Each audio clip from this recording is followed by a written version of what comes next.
Okay, ladies and gentlemen, uh, good evening to everybody. I shall be talking about the prospects and the challenges for the joint justice system uh, for the whole of the Muslim world. But before I do that, I would like to just give me 1 second. Uh,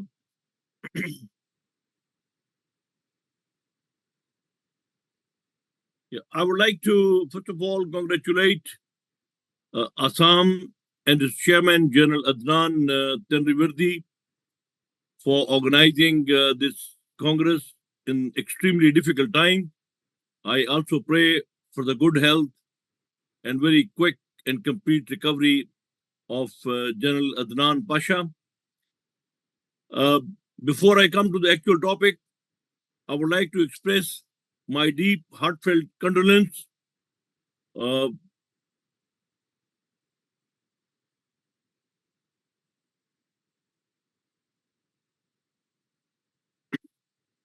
for more than 21,000 Palestinian martyrs who have lost their lives under naked and most brutal crimes against humanity and genocide committed and perpetrated by Israeli state and the Israeli forces.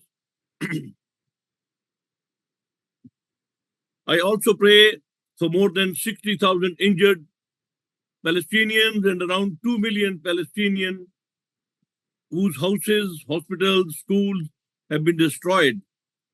And we all know there is no water, no food, no medicine, no shelter. Whereas we need to condemn Israel for these heinous atrocities, we must also condemn the United States and the EU, who, as supporters of the Israel, have facilitated and allowed this massacre and genocide by providing diplomatic, political, military, and financial support to Israel. Undoubtedly, all such acts constitute crimes against humanity. I also would like to highlight the similar atrocities perpetrated by Indian occupying forces in Kashmir against Muslims, and of course, in other areas in the world as well. I wish to highlight the inability with great pain of the Muslims to stop Israel to commit such crimes and their powerlessness and the failure to provide any meaningful humanitarian assistance to their Palestinian brothers and sisters. What a pity that there are many Muslim countries just adjacent to Israel and Palestine, but they are unable to react. They are unable to give any kind of support to their Muslim brethren. Therefore, it is extremely important to understand the reasons of such helplessness, vulnerability, and extreme weakness. We have been discussing all related issues in the previous Assam Congress. I am lucky enough to be participating, I think, in fourth or fifth consecutive conference. I'm sure you all know and understand the real causes of such a pitiful and unfortunate situation. In simple words, it is lack of unity and solidarity among Muslims. This is the main concern of Assam and its endeavors for last many years. I can assure you that if the Muslims were united and if they had strong political and diplomatic cooperation amongst themselves, Israel would have not dared to attack Gaza. Rather, Palestine would have been an independent country by now. Therefore, I request all participants to fully support Assam in its efforts to establish unity and solidarity amongst Muslims. We have all the resources, large population, enormous land and sea waterways, strategic trade routes, natural resources, large, rather very large armies, and 57 members of the United Nations. What we lack is a collective political vision, and of course, the resultant lack of unity and solidarity. Now I'll move to the prospects of and the challenges of the joint system in the contemporary joint justice system in the contemporary Muslim world. Justice, as it has been explained by many speakers and scholars, is ethical, philosophical, moral, religious, social, and political concept, which advocates that all people must be treated impartially, fairly, and equally, without prejudice to their color, creed, ethnicity, and nationality. Indeed, justice forms the foundation of a civilized, cultured, enlightened, progressive, and egalitarian society. Though a good justice system demands that everyone should be treated equally, but practical application of justice varies among various societies and states depending upon their history, culture, custom, norms, traditions, political systems, governance structure, and constitutional provision. A fair justice system also ensures that no harm is caused to anyone and no one is persecuted or prosecuted without following due process of fairness and impartiality.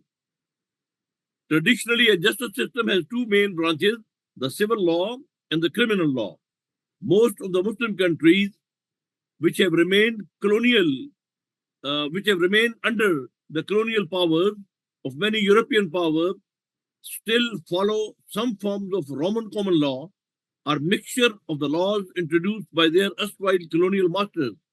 Only nominal changes have been made by these countries after their independence. This aspect has been highlighted by a number of speakers, those who spoke yesterday and today as well.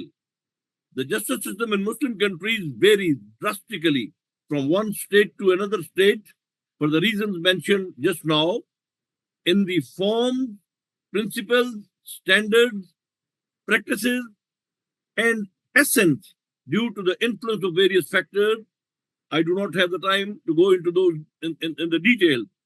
Conceptually speaking, the Islamic concept of justice as derived from Quran and Sunnah, the practices of the Holy Prophet ﷺ, and the judicial tradition of rightly guided caliphs, the Khulafa Rashidin, is a comprehensive system. It promotes socio-economic justice for all citizens of the state and protects their fundamental rights. I want to highlight and emphasize the word.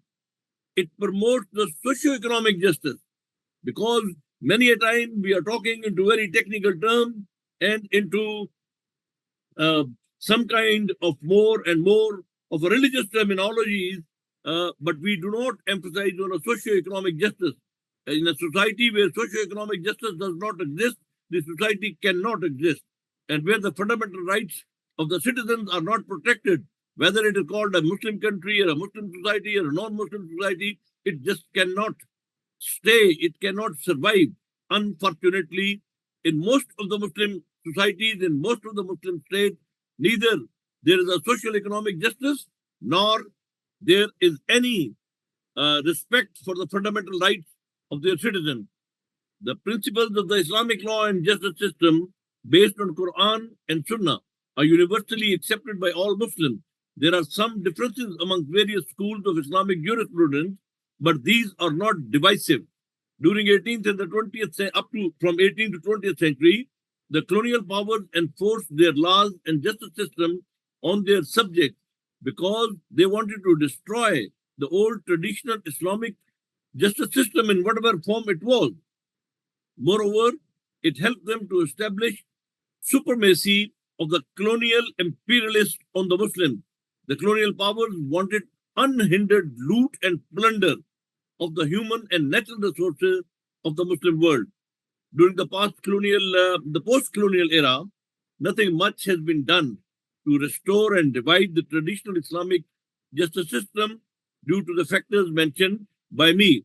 Lack of freedom of thought, research, and speech in the Muslim world has resulted in a stagnation of intellectual and academic evolution of the rule of law and Islamic judicial system to correspond to the changing demands and challenges of contemporary world. Due to these factors, it is not an easy task to evolve a uniform and commonly accepted Islamic law and Islamic justice system that can be applied to and it can be practiced by all Muslim states. However, the process must be started to attain common understanding and mutual acceptance, at least of some minimum standards and procedures that can pave the way for a universally agreed Islamic legal system. Therefore, there's a need to establish an independent commission on Islamic legal and justice system. It would work in cooperation, or it should work in cooperation with the Islamic Court of Justice, which hardly exists or nominally exists. It doesn't function at all. It has no role of providing the guidance on the Islamic justice system to all Muslim societies and countries.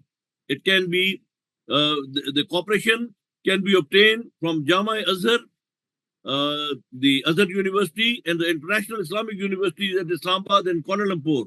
The commission should comprise of 10 to 15 renowned Muslim law experts, ulamas, those who are experts of the Islamic philosophy and theology, Muslim jurists, and some former chief justices of the Supreme Courts of the Muslim countries. All schools of Islamic thought must get due representation in this commission. Later, some subcommittees can also be formed to work out the details for the specific laws and the procedures. Ladies and gentlemen, as I have highlighted and other speakers have spoken, establishing a common and a joint Islamic justice system that is acceptable to and it is implemented by all Muslim countries is surely desirable. Yet it is an overly ambitious goal. But a beginning must be made. The most important prerequisite for such objective is unity, solidarity, and political consensus. It is the political unity which will actually give way to many other things, whether we are talking of a defense, or we are talking of diplomacy, or we are talking of justice system, or we are talking of a common economic system. So there has to be a political consensus among Muslims, for which Assam has made concerted effort for the last many years. So I would like once again at the end to appreciate the efforts of Assam, and I pray that these efforts, they bring desirable results. Before I end, once again, I pray for our Palestinian brothers and sisters. Thank you very much for your patient hearing.